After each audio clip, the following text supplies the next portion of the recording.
Just a Theory by Dr. Charlie Webb. Indoctrinated creationists are taught to parrot many one-liners about evolution, usually beginning with the mantra, "Evolution is just a theory." So what is a theory in science? Imagine this scenario from a modern emergency department. "Hey, Doc, I've been terribly short of breath and I can't seem to shake this cough." "Yes, Mr. Bacon, the nurse noticed that your pulse oximetry was quite low. That's why she gave you the oxygen cannula. Do you feel any better now?" "Oxygen? Oh my God, get this thing off me. Don't you know that oxygen gas is theoretically made of oxygen atoms? I can't have you promoting atomic theory." "Oh, I'm sorry, Mr. Bacon.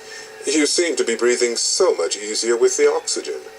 I strongly recommend you give it a try. The chest x-ray shows that your shortness of breath comes from a bacterial pneumonia, so we'll need to start you on some antibiotics." "Antibiotics? Are you crazy, Doc? Antibiotics are supposed to be for germs. I don't believe in that ridiculous germ theory." "Golly gee, Mr. Bacon, I'm just trying to save your life. What would you like me to do?"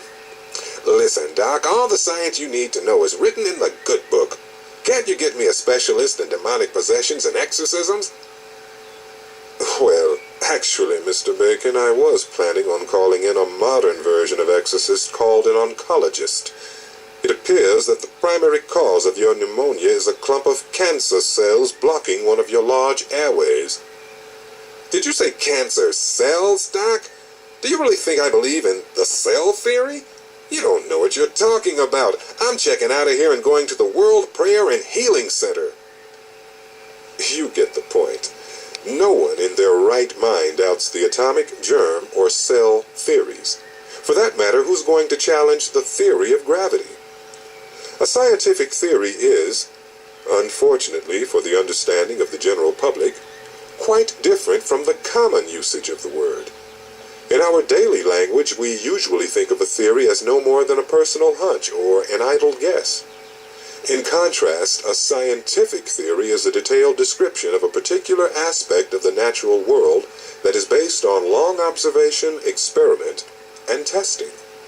All scientific theories have survived the critical tests of time.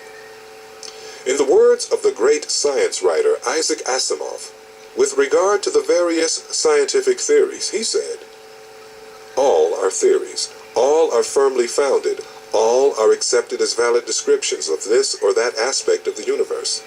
They are neither guesses nor speculations, and no theory is better founded, more closely examined, more critically argued, and more thoroughly accepted than the theory of evolution. If it is only a theory, that is all it has to be. Creationism, on the other hand, is not a theory. There is no evidence, in the scientific sense, that supports it. Creationism, or at least the particular variety accepted by many Americans, is an expression early Middle Eastern legend. It is fairly described as only a myth."